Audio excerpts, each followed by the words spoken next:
بسم اللہ الرحمن الرحیم۔ یہ بڑا ہی دلچسپ خواب ہے انجینئر محمد علی مرزا کے بارے میں۔ خواب کو سننے کے بعد آپ اپنی ہنسی نہیں روک پائیں گے۔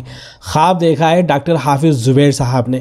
ڈاکٹر حافظ زبیر صاحب کا تعلق اہل حدیث علماء سے ہے، لیکن وہ فرقہ وارث کا ذہن نہیں رکھتے ہیں۔ ان کی تحقیقات بڑی عمدہ ہوتی ہیں، خاص طور سے انجینئر کے حوالے سے جو کچھ انہوں نے لکھا ہے یا جو ان کی ویڈیوز ہیں وہ اتنی اچھی ہیں کہ اگر کوئی بھی انجینئر کا فالوور ان کو کھلے ذہن سے دیکھ لے تو اس کا ذہن صاف ہو جائے، اس کی طبیعت صاف ہو جائے۔ تو بڑی عمدہ ان کی ویڈیوز ہیں انجینئر مرزا علی کے حوالے سے۔ ان لوگوں کو جو انجینئر محمد علی مرزا کو فالو کرتے ہیں ضرور دیکھنا چاہیے۔ بہرحال وہ اپنا خواب اس طرح سے بیان کرتے ہیں، ڈاکٹر حافظ محمد زبیر صاحب لکھتے ہیں وہ کہ تقریباً 1 ماہ پہلے خواب دیکھا کہ انجینئر محمد علی مرزا صاحب کے ساتھ ان کے ادارے میں موجود ہے۔ ان کی لمبی مخروطی داڑھی ہے اور وہ ایک چارپائی پر بیٹھے ہیں۔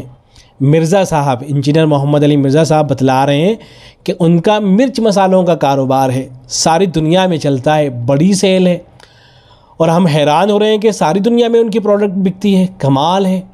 آگے پھر حافظ زبیر صاحب لکھتے ہیں کہ ایک دن تک تو خواب سمجھ میں ہی نہیں آیا، اگلے دن جب سمجھ میں آیا تو ہنسی نہیں رکی۔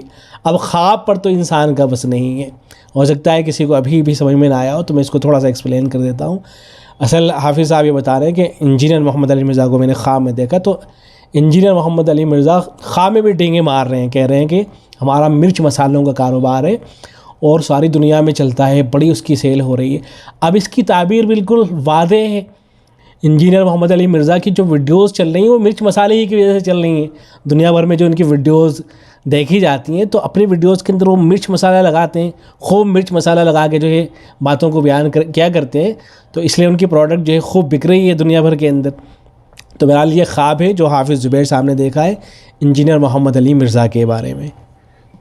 اللہ رب العزت ان کو ہدایت سے نوازے انجینئر صاحب کو، اور یہ جو مرچ مسالوں کا کاروبار کر رہے ہیں اللہ کرے کہ ان کا ایک کاروبار بند ہو۔